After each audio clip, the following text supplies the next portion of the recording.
Friends, आज की कहानी है बॉयफ्रेंड प्रेग्नेंट करके भाग गया। पिछले 2 घंटे में रवि मुझे कॉलेज यूनियन में जाने के हज़ारों कारण दे चुका है और मैं अपने डिसीजन से टस से मस नहीं होना चाहता। वह है कि मेरे बिस्तर से टस से मस नहीं हो रहा। अक्सर वह मुझे जिद्दी कहा करता है, पर आज मुझे मुझसे ज़्यादा कोई और जिद्दी लग रहा है और वह है रवि। न जाने क्यों इन कॉलेज वालों ने अचानक रीयूनियन का प्लान बना लिया। आज तो लग रहा है कि शायद मुझे रवि का फ़ोन भी नहीं उठाना चाहिए था। न जाने कहाँ से उसने ढूंढ लिया नंबर और आ धमका मेरे रूम पर। लगता है शायद आज मुझे हारना ही पड़ेगा। वैसे उसका कहना भी सच है। पिछले 2 सालों से ही मैंने अपनी दुनिया सिर्फ अपने ऑफिस और अपने घर को ही बना लिया। मैं किसी से भी नहीं मिलना चाहता और ना ही कहीं जाना चाहता। पर क्या करूं, यह ज़िंदगी मुझे अच्छी लगती है।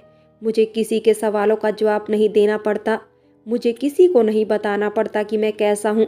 मुझे किसी को नहीं दिखाना पड़ता कि मैं सारे दुखों को झेल कर भी अच्छे से जी रहा हूँ। इस कमरे में शांत रहता हूँ, खुश ना होकर भी खुश रहता हूँ। 2 साल पहले जब पल्लवी मेरे होने वाले बेबी के साथ अचानक मुझे छोड़कर चली गई, शायद मैंने भी मौत को गले से लगा लिया होता। पर मौत ने मुझे धोखा दे दिया और पल्लवी ने मुझसे ज्यादा वफादारी मौत से निभानी थी। खैर, जो भी हुआ उसे मैं अब नसीब का नाम दे देता हूँ। पल्लवी के साथ मेरी उस आने वाली बेटी ने भी मुझसे मिलने से पहले ही विदा ले लिया था। मुझे रवि मना चुका है उस कॉलेज रियूनियन में जाने के लिए और मेरे सारे कपड़े और बाल से लेकर मेरे जूतों तक कौन सा पहनना है का डिसीजन उसी का है। न जाने कौन सा कार्टून बनाकर ले जाने वाला है आज, और तो और मेरी सेविंग भी आज उसी ने की है। खैर, जो भी हो, उस दोस्त की एक मुस्कुराहट के लिए मैं इतनी जहमत तो उठा ही सकता हूँ।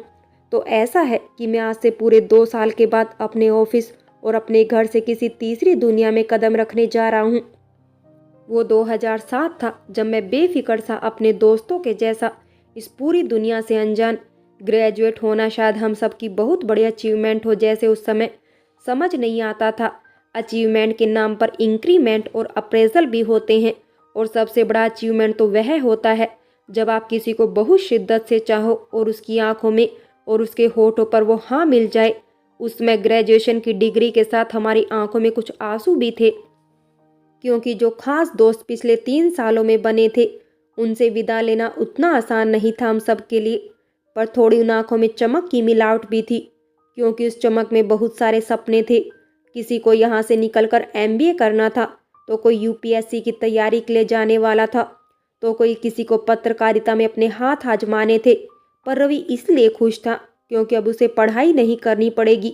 अब वे एक अच्छा सा बिजनेस खोलेगा और खुश रहेगा। अब हम उसकी चमचमाती हुई ओड़ी में होटल के बाहर पहुंच चुके थे, जहां हमारे कॉलेज का रीयूनियन हो रहा था। हम पार्किंग में गाड़ी को रखकर थोड़ा अंदर तक पहुंच गए। अचानक से किसी की मीठी आवाज़ कानों में आने लगी और वह प्यारा सा गाना न जाने मैंने कितने सालों बाद सुना था। लग जा गले कि फिर हंसी रात हो न हो, शायद इस जन्म मुलाकात हो न हो। मैं 2 मिनट के लिए रुक गया था वहां पर और फिर मैंने रवि से पूछा, रवि, उसी की आवाज़ है ना? रवि ने मजाक उड़ाते हुए कहा, क्या बात है पार्टनर, इतने सालों बाद भी उसकी आवाज़ पहचान गया। मैंने कहा, यार ये आवाज़ दिल छू चुकी थी, तू तो जानता ही है। और मेरा दिल बहुत जल्दी टूट चुका था। अगर पल्लवी नहीं होती तो शायद मैं शादी ही नहीं करता। जैसे जैसे हम पास जा रहे थे वह आवाज़ मेरे कानों के ज़्यादा करीब आ रही थी और मैं डूबता जा रहा था।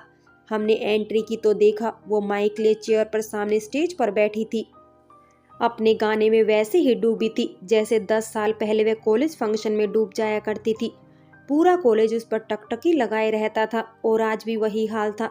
नीले रंग की साड़ी, गोल्डन ब्लाउज, उसके बाल कमर तक आ चुके थे अब, और उसने उन्हें मन मर्जी करने के लिए खुला छोड़ा था आज। कान में गोल्डन झुमके और छोटी सी बिंदी उसके माथे पर 4 चांद लगा रही थी। बिंदी काली लगाई थी उसने, शायद उसे पता था आज पूरा कॉलेज सिर्फ उसे ही घूरने वाला है और खुद को नजर लगने का भी अंदेशा था। पूरा कॉलेज उसे देखने में और उसके गाने सुनने में मशगूल था, तो किसी ने भी मुझ पर और रवि पर ध्यान नहीं दिया और हमने भी चुपचाप एक कोना पकड़कर बैठना ही मुनासिब समझा। वह गाने का आखिरी पैरा गा रही थी, तभी एक छोटी सी लड़की स्टेज पर आती हुई दिखी। शायद 3 साल की थी। वह पिंक कलर की परी वाली ड्रेस में बहुत ही प्यारी लग रही थी। वह चुपचाप गई, उसकी साड़ी के पल्लू को खींचा और उसने उसे गोद में बिठा लिया।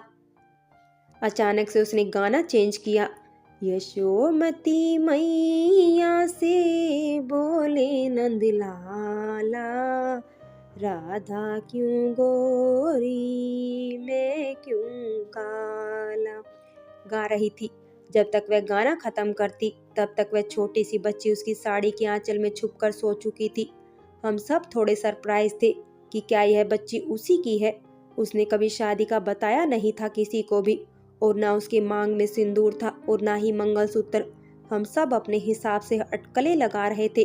शायद उसने उस बच्चे को गोद लिया होगा, या उसने हम सबको बिना बताए शादी कर ली होगी, फिर उसका तलाक हो गया होगा।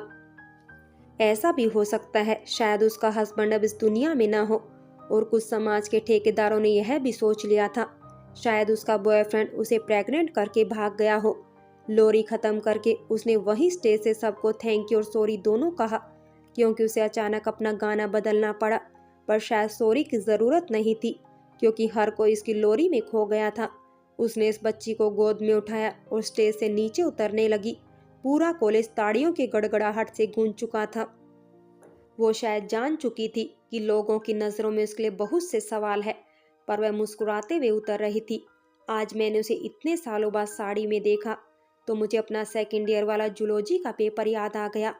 उस दिन शायद उसके ऑफिस में कोई फंक्शन था और उसे एग्जाम देकर तुरंत ऑफिस जाना था, तो उसने साड़ी पहनी थी, क्योंकि वैसे तो बहुत खूबसूरत थी ही। और उस दिन अचानक सबने उसे साड़ी में देखा तो पूरी कॉलेज की नजरें उस पर टिकी हुई थी। उसे पता था सब उसे ही देख रहे हैं, इसलिए शायद वह उस दिन थोड़ा शर्माई हुई थी। जब हम सबके पास आई गुड लक विश करने के लिए तो हम सब उसे ही देख रहे थे, जैसे उसे पहली बार देखा हो। और उसने थोड़ा इरिटेट होकर कहा, यार पूरा कॉलेज मुझे ही देख रहा है, कम से कम तुम लोग मत घूरो ऐसे।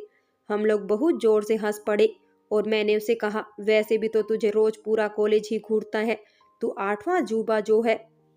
उसने अपनी काली काली आंखों से गुस्से से देखते हुए कहा, अभी तो तू चुप ही रह और सुन, मैंने कुछ पढ़ाई नहीं की है, क्योंकि मेरा प्रेजेंटेशन था तो मैं उस पर फोकस कर रही थी। और तू मुझे आंसर बता देना प्लीज, आज थोड़ी हेल्प कर देना।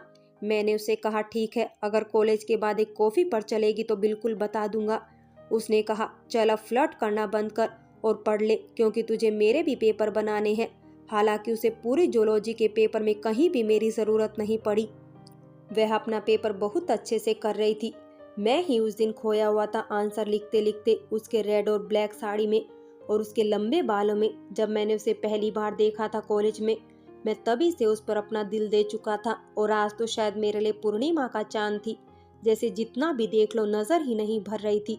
मैं पूरे 20 मिनट तक उसे टकटकी लगाकर देख रहा था, और वह इस बात से बेखबर अपने पेन घिसे जा रही थी। अगर रवि मुझे बीच में नहीं टोकता तो शायद मैं पूरे 3 घंटे वैसे ही गुजार देता उसे देखते देखते। वह स्टेज से जैसे ही उतरी सबने उसे घेर लिया। एक के बाद एक सबने कॉन्ग्रेचुलेशन करना शुरू कर दिया। उसकी एक सहेली ने उससे पूछा, यार तूने शादी कर ली और बताया भी नहीं। चल ठीक है, शादी कर ली वह नहीं बताया, कम से कम मासी बनने की खुशखबरी तो दे ही देती। उसने मुस्कुराकर कहा, हाँ मासी तो तू बन चुकी है, पर मेरी शादी हुई ही नहीं तो मैं तुझे कहाँ से बुलाती। अचानक से सब शांत हो गए। अब सब लोगों की जुबान पर तो सवाल बहुत थे, पर शायद पूछ ही नहीं पा रहे थे। धीरे से मैडम ने पूछा, इसके पापा? उसने फिर मुस्कुराकर कहा, इसके मम्मी और पापा दोनों मैं ही हूँ। मेरे लिए देवी माँ का आशीर्वाद है, बस यह समझ लीजिए आप लोग। अब शायद लोगों के पास कुछ पूछने के लिए बचा ही नहीं था, या बचा तो था पर हिम्मत नहीं थी। लोगों ने बहुत सारी सिंपैथी इकट्ठी कर रखी थी उसे जताने के लिए, पर शायद उसे सबकी जरूरत ही नहीं थी। वह परी उसकी गोद में इस पूरी दुनिया के सवालों से छुपकर सो रही थी चुपचाप। उसने मुझे देखा और हाथ मिलाकर हाय किया। मैंने भी उसे मुस्कुराकर जवाब दिया। फिर वह किसी टीचर से बात करने में बिजी हो गई और मैं रवि से उसके बारे में बात ही कर रहा था। वैसे तो मेरा पूरा ध्यान उस पर ही था, पर मैं यह दिखा रहा था कि मेरा ध्यान सिर्फ उस पर नहीं है, हम बात ही कर रहे हैं। वह अचानक पीछे से आई और उसने पूछा, कैसे हो? हाय, तुम कैसी हो ब्यूटीफुल? मैंने उसे हंसते हुए कहा, हाँ वह तो तुम हमेशा ही रहती हो। अगर तुम्हारी इजाजत हो तो क्या मैं यहाँ बैठ सकती हूँ? अगर मेरी इजाज़त ना भी हो तो भी बैठ सकती हो। मैंने उससे कहा, वैसे एक बात कहना चाहूँगा, आज तुमसे ज़्यादा खूबसूरत तुम्हारी बेटी लग रही है। उसने कहा, हाँ वो तो है ही। मैंने उससे पूछा, क्या मैं इसे गोद में ले सकता हूँ 2 मिनट के लिए? मुझे देने में कोई प्रॉब्लम नहीं है यार, पर अगर यह भी किसी की गोद में जाएगी तो उठ जाएगी। फ्रेंड्स, बाकी की कहानी अगले भाग में देखें।